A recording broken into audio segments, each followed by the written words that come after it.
Hello friends, मी Vishakha global online मराठीमध्ये आपल्या सर्वांचं स्वागत आहे. आजच्या सेशनमध्ये आपल्याला महाराष्ट्र सेट परीक्षा 2026 साठी पेपर इकॉनॉमिक्सचं प्रिपरेशन करायचं आहे. आणि ह्या प्रिपरेशनमध्ये आपण इंडियन इकॉनॉमी युनिट स्टार्ट करतोय आणि ज्यामध्ये आज टॉपिक बघणार आहोत तो म्हणजे economic growth in India pattern and structure. हे आपण आजच्या सुरुवातीच्या सेशनमध्ये बघणार आहोत. So let's start with the session. Session सुरू करण्यापूर्वी काही इम्पॉर्टंट सूचना किंवा संधी आहे त्या स्टुडंटसाठी जे स्टुडंट्स या वर्षीची एक्झाम टार्गेट करतायत 2026 ची एक्झाम, त्यांच्यासाठी पेपर टू इकॉनॉमिक्ससाठी फुल कोर्स आम्ही घेऊन आलो आहोत. ज्या फुल कोर्समध्ये आम्ही तुम्हाला देणार संपूर्ण अभ्यासक्रम मॉक टेस्ट, संपूर्ण अभ्यासक्रम notes, video lectures plus live lectures, PYQs and paper 1 full course. म्हणजे या ठिकाणी पेपर 2 सोबतच पेपर 1 चंही प्रिपरेशन तुमचं पूर्ण होणार आहे. ज्याची फीस आहे 10,000 रुपीज, 20% डिस्काउंट त्यावर प्रोव्हाइड करत आहोत. आफ्टर डिस्काउंट ज्याची फीस होते 8,000 रुपीज. आणि इकडे दिलेल्या व्हॉट्सअप नंबरवरती मेसेज करून तुम्ही आणखीन इन्क्वायरी करू शकता, तुमचे डाऊट्स क्लिअर करू शकता. याशिवाय प्ले स्टोअरवरून ग्लोबल ऑनलाईन नावाचा ऍप डाउनलोड करू शकता. ऍपच्या सर्च बॉक्समध्ये ज्याचं MSc इकॉनॉमिक्स सर्च करून लगेच प्रिपरेशनला सुरुवात करू शकता. 16 फेब पासून आपली न्यू बॅच जी आहे ती स्टार्ट होते. सो लवकरात लवकर आपलं नाव नोंदवा आणि प्रिपरेशनला सुरुवात करा, कारण एक्झामची नोटिफिकेशन लवकरच येण्याचे चान्सेस आहे. तो आपला टाइम वेस्ट नाही व्हायला पाहिजे. ठीक आहे. Okay, so we are going to learn first economic growth in India, pattern and structure. म्हणजे भारतामध्ये आर्थिक वाढ किंवा वृद्धी ही कशा पद्धतीने झालेली आहे हे आपल्याला बघणं गरजेचं आहे. ठीक आहे. सो याच्यामध्ये या पॅटर्नची किंवा डेफिनेशन आपण एकदा इंग्लिशमध्ये बघूया, then I will move to the Marathi slide. Definition आहे, economic growth refers to the increase in a market value of goods and services produced by an economy over a time measured by GDP. आता याच्यामध्ये exactly growth म्हणजे काय आणि development म्हणजे काय याच्यामध्ये difference आपण ऑलरेडी बघितलेला आहे. ठीक आहे. ग्रोथ म्हणजे जो नंबर्स मध्ये प्रॉडक्ट अँड सर्व्हिसेसच्या व्हॅल्यू मध्ये ग्रोथ दाखवतो, वाढ दाखवतो. आणि डेव्हलपमेंट म्हणजे काय असते ते ओव्हरऑल राहणीमान, इकॉनॉमीची ग्रोथ, डेव्हलपमेंट कशी झालेली आहे हे दाखवत असतो. सो ऑब्व्हियसली याच्यामध्ये जेव्हा आपण इकॉनॉमिक ग्रोथची बोलतोय इंडियाच्या, तर याच्यामध्ये ओव्हर अ पिरियड म्हणजे मागच्या काही कालावधीपासून आतापर्यंत जी काही वस्तू आणि सेवांच्या मूल्य व्हॅल्यू मध्ये वाढ झालेली आहे. ठीक आहे. एखादी वस्तू आहे, सपोज XYZ ही वस्तू आहे ज्याची प्राइस होती 10 रुपये, आता ही विकली जाते जवळपास 70 रुपयाला. तर ह्या मागच्या काही वर्षापासून ही 70 रुपयाला झालेली आहे. मग GDP मध्ये याचा काय वाढ झालेली आहे, याच्यामधून किती व्हॅल्यू म्हणजे लोकांनी या वस्तूला जर 70 रुपये देत असते तर त्यांचा कशा पद्धतीने मार्केट व्हॅल्यू याची वाढलेली आहे हे सगळं बघणं म्हणजे त्या इकॉनॉमीची ग्रोथ आहे, वृद्धी आहे. ठीक आहे. तर बघा याच्यामध्ये आर्थिक विकास म्हणजे देशाच्या एकूण उत्पादन व सेवा मूल्यातील वाढ होय, GDP. ठीक आहे. सेवा मूल्यातील वाढ म्हणजे GDP मध्ये वाढ.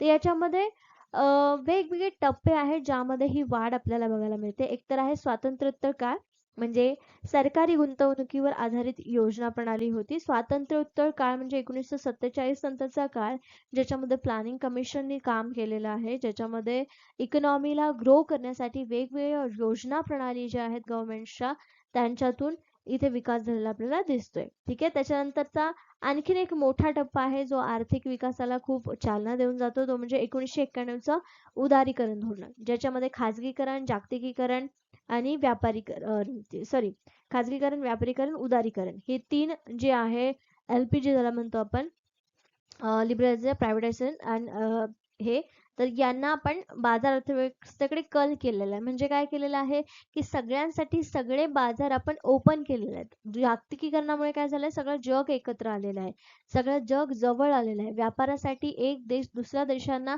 इझिली व्यापार करू शकतो आणि त्यामुळे त्या कंट्रीला नवीन मार्केट सुद्धा ओपन झालेलं आहे. बरोबर आहे. त्यानंतर अलीकडील प्रवृत्तीमध्ये आर्थिक विकास कसा झालेला आपल्याला बघता येतो, तो सेवा क्षेत्रात आधारित विकास जास्त झालेला दिसतोय. तंत्रज्ञानाचा वापर इथे जास्त झालेला दिसतोय.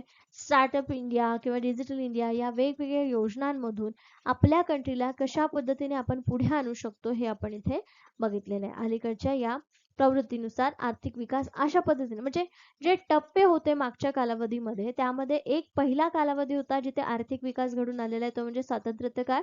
दुसरा काळ आहे तो 1919चा उदारीकरणाची धोरणं, त्याच्यामध्ये आर्थिक विकास झालेला आहे.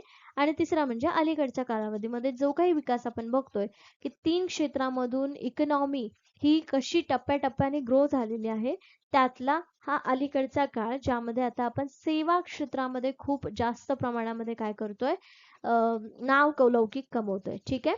सो त्याच्याबद्दल आता आपल्याला बघायचं आहे किंवा त्याबद्दल ही एक सामान्य रचना आहे भारतीय अर्थव्यवस्थेची, ज्यामध्ये आपल्याला वेगवेगळे बदल झालेले दिसतात. ठीक आहे. So sectoral contribution in GDP. आता इथे बघा, जसं आपण म्हटलं की अर्थव्यवस्था, भारताची अर्थव्यवस्था ही टप्प्याटप्प्यांनी वाढलेली आपल्याला दिसते. तर स्क्रीनवर तुम्हाला आता या स्लाइडमध्ये सेक्टरल कॉन्ट्रीब्युशन म्हणजे 3 सेक्टरमध्ये आपली इंडियन इकॉनॉमी काम करते. ॲग्रिकल्चर सेक्टर, ज्याला आपण प्राथमिक किंवा प्रायमरी सेक्टर म्हणतो. सेकंडरी सेक्टर म्हणजे इंडस्ट्रियल सेक्टर. टर्शरी सेक्टर म्हणजे सर्व्हिस सेक्टर. ठीक आहे. या 3 सेक्टरवरती आपली इंडियन इकॉनॉमी काम करते. सो यांना आपण इथं कॉन्ट्रीब्युट केलं, म्हणजे डिस्ट्रीब्यूट केलं, क्लासिफाय केलं. 1950 ते 51 इथून आपलं काय झालं होतं, नवीन आर्थिक धोरण जे आहेत किंवा प्लॅनिंग कमिशनचं जे ऍक्च्युअल मध्ये काम आहे ते इथून स्टार्ट झालं. तर तेव्हा सुरुवातीला 1950 ते 51 मध्ये ऍग्रिकल्चर सेक्टरमध्ये जो काही वाटा होता, ऍग्रिकल्चर सेक्टरचा वाटा जो होता जीडीपी मध्ये, कशामध्ये, जीडीपी मध्ये, तो किती होता, 50%. ऑलमोस्ट पूर्ण देशाच्या लोकसंख्येपैकी 50% लोकसंख्या ही पूर्णपणे ऍग्रिकल्चर म्हणजे शेतीवरती अवलंबून होती. ठीक आहे. दुसरे आहे इंडस्ट्री सेक्टर. इंडस्ट्री सेक्टर हे फक्त 15% होतं. म्हणजे इंडस्ट्री सेक्टर म्हणजे कोणतं सेक्टर, जे मॅन्युफॅक्चरिंग करतं किंवा एखाद्या कच्च्या मालापासून नवीन माल तयार करतो, अशी इंडस्ट्री. ठीक आहे. सो त्याच्यामध्ये जीडीपीच्या कॉन्ट्रीब्युशन लिस्टमध्ये इंडस्ट्रीचं कॉन्ट्रीब्युशन फक्त 15% होतं. सर्व्हिस सेक्टरमध्ये 35% होतं. ठीक आहे. कम्पॅरेटिव्हली बघायला गेलं तर सगळ्यात जास्त योगदान कोणाचं होतं जीडीपी मध्ये, मग 50-51 मध्ये, तर ऍग्रिकल्चर सेक्टरचं होतं. ठीक आहे. इंडियामध्ये ऍग्रिकल्चर सेक्टरला खूप जास्त इम्पॉर्टंट दिलेलं आहे आणि त्यामुळे इथे 50% जीडीपी मध्ये योगदान हे ऍग्रिकल्चर सेक्टरचं होतं. देन 1990-91 म्हणजे आता आपण आधीच्या याच्यामध्ये बघितलं, पॉइंट्स मध्ये बघितलं की खाजगीकरण, उदारीकरण आणि हे जे खाजगीकरण, उदारीकरण आणि जागतिकीकरण, ह्या 3 ज्या उदयास आलेल्या इकॉनॉमीला लाभलेल्या खूप मोठ्या परिवर्तनीय बदल घडवणाऱ्या काही घटना आहेत, म्हणजे या संकल्पना आहेत ज्या इकॉनॉमीमध्ये इम्प्लिमेंट केलेल्या आहेत. तो हा कालावधी आहे. तर त्या कालावधीमध्ये मग जीडीपी मध्ये ऍग्रिकल्चर सेक्टरने किती कॉन्ट्रीब्युट केलं, 30% कॉन्ट्रीब्युट केलं.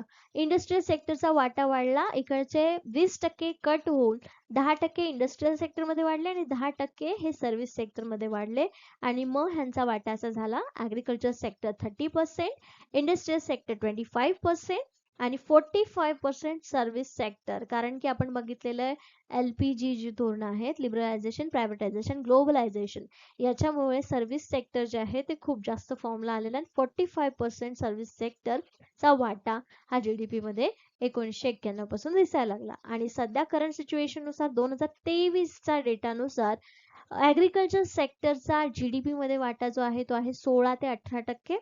इंडस्ट्रियल सेक्टरचा आहे 28% आणि ऑलमोस्ट 54 to 56% जो काही वाटा जीडीपी मध्ये आहे तो फक्त आणि फक्त सर्व्हिस सेक्टरचा आहे. म्हणजे इंडियाच्या इकॉनॉमी मध्ये किंवा इंडियाच्या ग्रोथ मध्ये प्रत्येक सेक्टर मध्ये कशा पद्धतीने वाढ झाली हे तुम्हाला समोर इथे त्यांच्या नंबर्स वरून लक्षात येईल.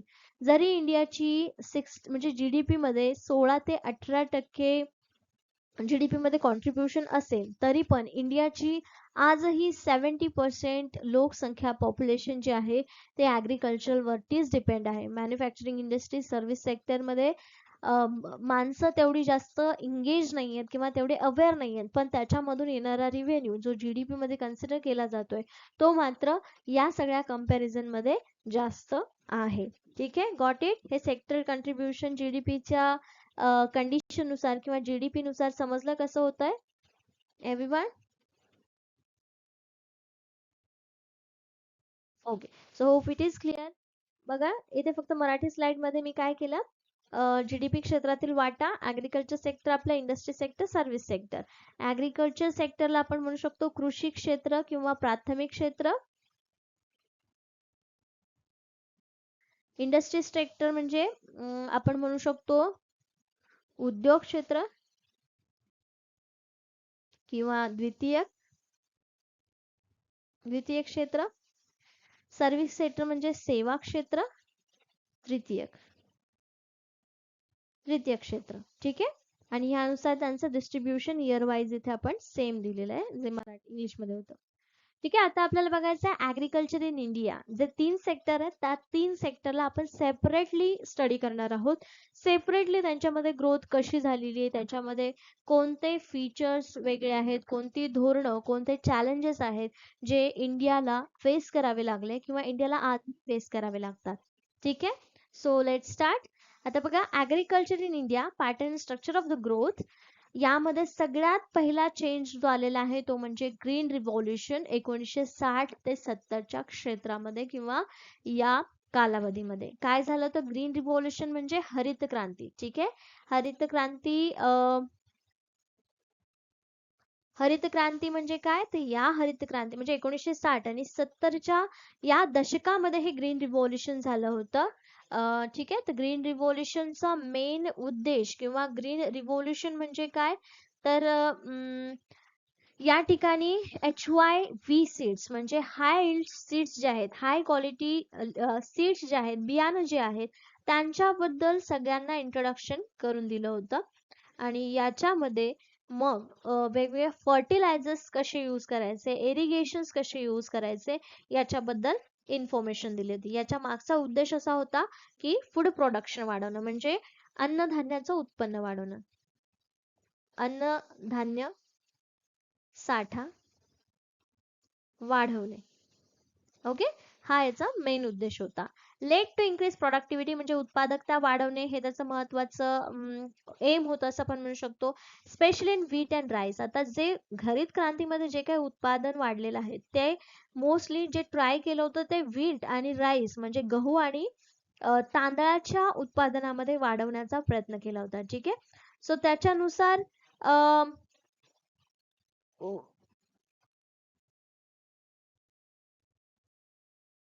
यामध्ये नंतर वेगवेगळ्या टेक्निक्स वापरल्या गेल्या, ज्या म्हणजे टेक्नॉलॉजी तर अजून त्याच्यामध्ये यायचीच आहे, पण तरी पण मॉडर्न फार्मिंग म्हणजे मॉडर्न फार्मिंग टेक्निक्स वापरून, नवीन तंत्रज्ञान शेतीचं वापरून याच्यामध्ये नवीन पद्धतीने फूड उगवणं, उत्पादन करणं आणि त्यातून जे काही उत्पादन येईल त्यातून मग आपल्याला MS स्वामीनाथन यांनी हे काय केले होते, ग्रीन रिव्होल्युशनची आयडिया म्हणजे त्यांनी हा पुढाकार घेऊन पुढे आणला होता. ठीक आहे. सो याचा एक दुर्गुण नाही म्हणता येणार, पण जी कमी होती ते असं होतं की हे पंजाब, हरियाणा आणि वेस्टर्न UP यांच्या मध्येच सुरुवातीला काय झालं होतं, लिमिटेड अशी ही हरित क्रांती झाली होती.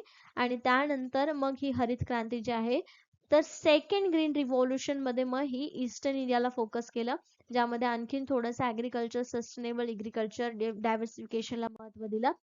आणि या हरित क्रांतीच्या उदयानंतर जेव्हा म्हणजे मॉडर्न टेक्निक्स वापरून, सीड्स चांगल्या पद्धतीचे वापरून आपण शेती करू शकतो हे समजल्यानंतर मग त्याच्या सोबत जे जोड व्यवसाय येतात त्या जोड व्यवसायांना सुद्धा फोकस केलं गेलं, ज्यामध्ये मग बागायती, दूध व्यवसाय, मत्स्य व्यवसाय वाढीस लागले. आणि या व्यवसायांमुळे काय झालं मग, तर पुढे इकॉनॉमी आणखीन ग्रो केली. ठीक आहे.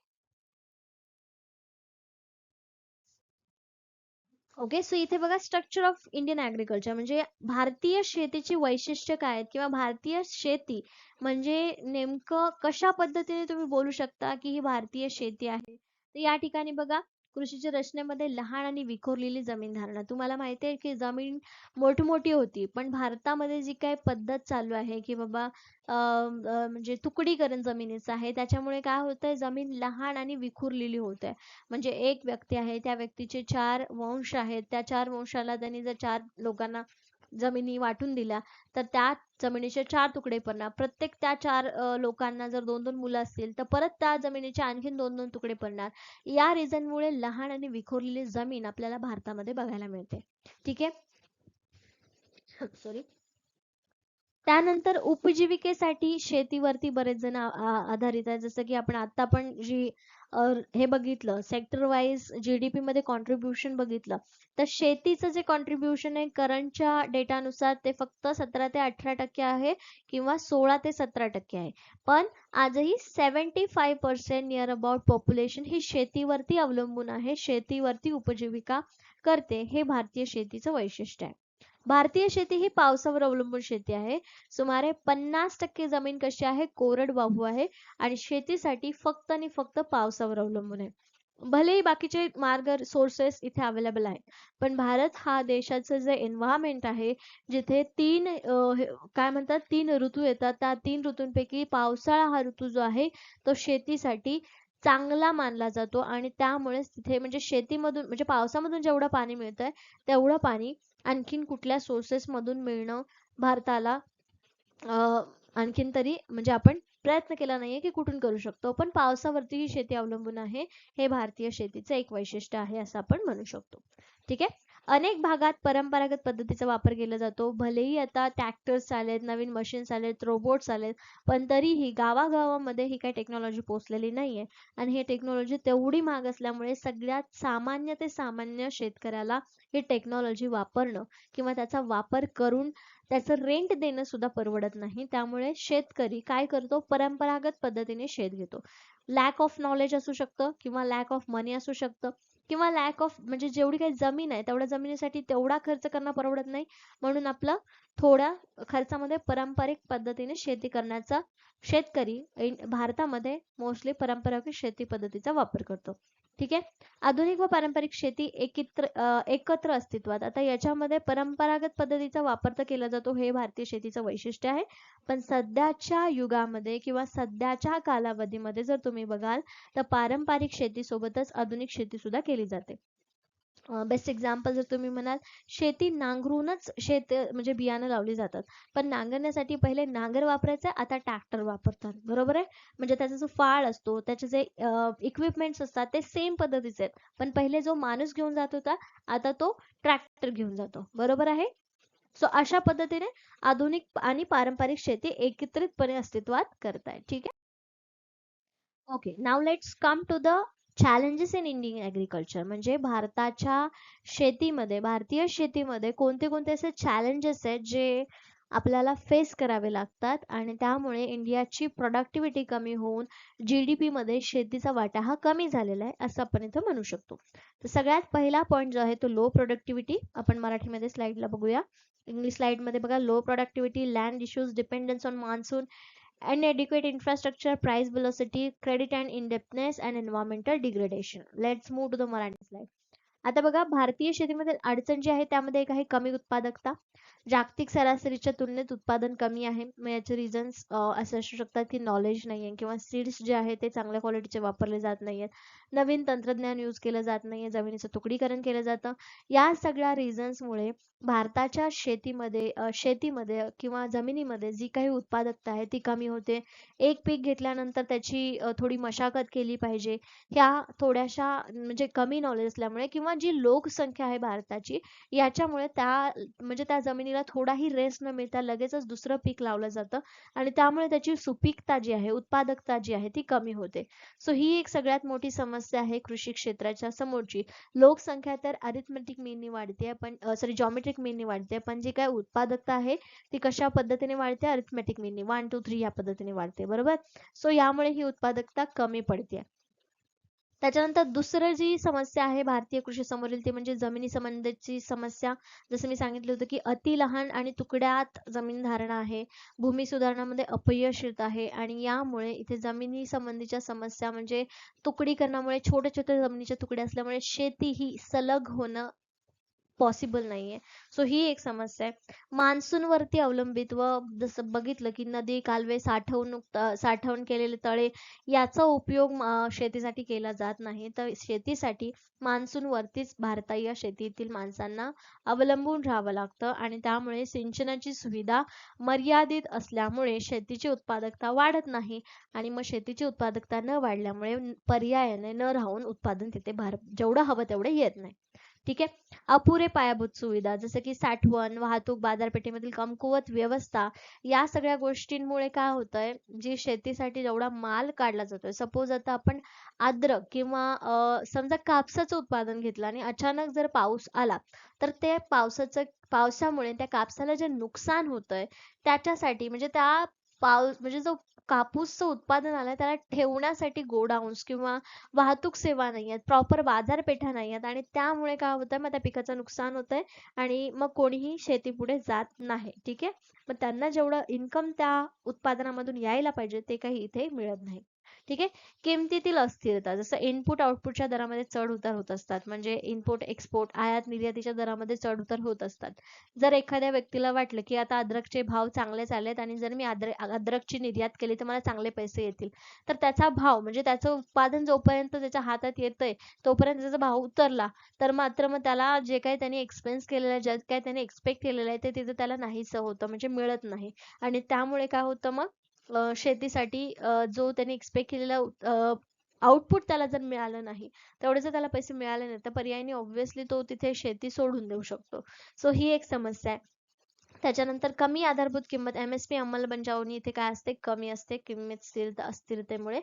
कर्ज व शेतकरी आत्महत्या हा तर आतापर्यंतचा खूप करंट आणि खूप मोठा इश्यू आहे की कर्जबाजारीपणा म्हणजे शेतीमध्ये शेती ही पावसावर अवलंबून असल्यामुळे काय होत आहे, शेतकरी कर्ज घेतो, ती शेतीमध्ये पीक करतो, त्याच्यातून एक्सपेक्टेड आउटकम आल्यानंतर ते कर्ज फेडून तो स्वतःसाठी काहीतरी पैसे राखणार असतो, पण मध्येच काहीतरी होतं, पाऊस येतो, पीक खराब होऊन जातं, कीड लागते, अशा पद्धतीने काही होतं आणि मग कर्ज घेतलेलं ते त्याच्या डोक्यावरचं शेतकऱ्याच्या माफ होत नाही आणि मग शेवटी शेतकऱ्याला ऑप्शन नसल्यामुळे तो आत्महत्या करतो आणि आत्महत्या केल्यामुळे मग त्या शेतीचा पूर्ण बोजा त्याच्या फॅमिलीवरती येतो. तर ही एक खूप मोठी अडचण किंवा खूप मोठं चॅलेंज भारतीय कृषी समोरचं आपल्याला बघायला मिळतं. ठीक आहे. पर्यावरणीय हानी म्हणजे जास्तीचा रासायनिक वापर किंवा भूजलाचा अतिउपसा जर केला तर ऑब्व्हियसली परत शेतीसाठी आपल्याला काहीच राहणार नाही आणि त्यामुळे पर्यावरणाची हानी हा एक भारतीय कृषी समोरील एक मोठी अडचण इथे आपल्याला आहे. सो लिस्ट प्रमाणे मी इथे सांगितले की भारतीय कृषी समोर कोणते कोणते मुख्य चॅलेंजेस आहेत जे इथे आपल्याला फेस करावे लागतात. ठीक आहे, शेतकरी म्हणून. आणि ह्याच रिझनमुळे ह्याच म्हणजे याच्यामध्ये आजही जास्त सुधारणा न झाल्यामुळेच GDP मध्ये कृषी क्षेत्राचा वाटा कमी झालेला आहे, हे आपण इझिली सांगू शकतो, क्लिअर करू शकतो. Okay. Policy responses and government initiative. आता हे प्रॉब्लेम्स आहेत, पण ह्या प्रॉब्लेम्सला सॉल्व्ह करण्यासाठी गव्हर्नमेंट काय प्रयत्न करते किंवा आपली इंडियन इकॉनॉमी जी आहे ती जर सुधारवायची असेल तर या इकॉनॉमिक चॅलेंजेसला ओव्हरकम करणं हे इंडियन गव्हर्नमेंटचं सोबतच आपल्या इंडियन पॉप्युलेशनचं लोकसंख्येचं कर्तव्य आहे. आणि त्यासाठी मग इथे हे वेगवेगळे गव्हर्नमेंटचे इनिशिएटिव्ह घेतले जातात, ज्यामध्ये फर्स्ट आहे इन्स्टिट्यूशनल रिफॉर्म्स. ठीक आहे. आता याच्यामध्ये लिमिटेड सक्सेस मिळालेला आपल्याला याच्यामध्ये मराठीमध्ये बघूया की संस्थात्मक सुधारणा केल्या, जसं की जमीन कमाल धारणा कायदे, भू सुधारणा कायदे.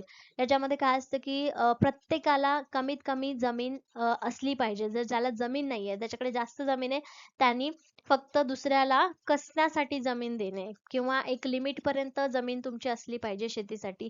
याच्यासाठी असे वेगवेगळे कायदे संस्थात्मक केलेले आहेत. डिजिटल जमीन नोंदणी म्हणजे डिजिटल इंडिया लँड रेकॉर्ड्स म्हणजे प्रत्येकाच्या नावाने ज्याची जमीन आहे त्याच्या नावाने ती जमीन सरकारच्या दस्तऐवजांमध्ये नोंद व्हावी, कोणाचीही जमीन कोणालाही लागू नये याच्यासाठी ही धोरणं आहे. हरित क्रांतीतील धोरणे जसं की किंमत हमी, अनुदान, सिंचन योजना, सरकारी संस्थांद्वारे कर्ज, या सुद्धा गोष्टी सरकारी धोरणांद्वारे केले जातात, जेणेकरून शेतीमध्ये प्रगती व्हावी, शेतीमध्ये आणखीन काही लोकांनी उतरावं आणि शेती क्षेत्राला पुन्हा एकदा परत नव्याने पुढे आणावं. ठीक आहे. नवीन योजना आहे जसं की PM किसान योजना, म्हणजे शेतकऱ्याला दरवर्षी 1000 रुपये अनुदान दिलं जातं. त्यामध्ये पण हे 3 टप्प्यामध्ये हे अनुदान दिलं जातं, 2-2 हजारांनी. मी ज्या काही योजना इथे सांगते त्या योजनांना थोडंसं डिटेल्समध्ये तुम्हाला वाचायचं आहे. ठीक आहे.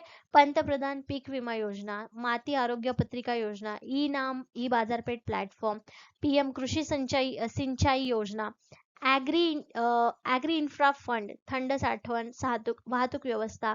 ह्या ज्या नवीन योजना आहेत या योजनांना एक्झाम मध्ये एक तरी क्वेश्चन येणार आहे. या योजनांपैकी एका तरी योजनेवरती क्वेश्चन येणार म्हणजे येणार इंडियन इकॉनॉमी ऍग्रिकल्चर सेक्टर मधून.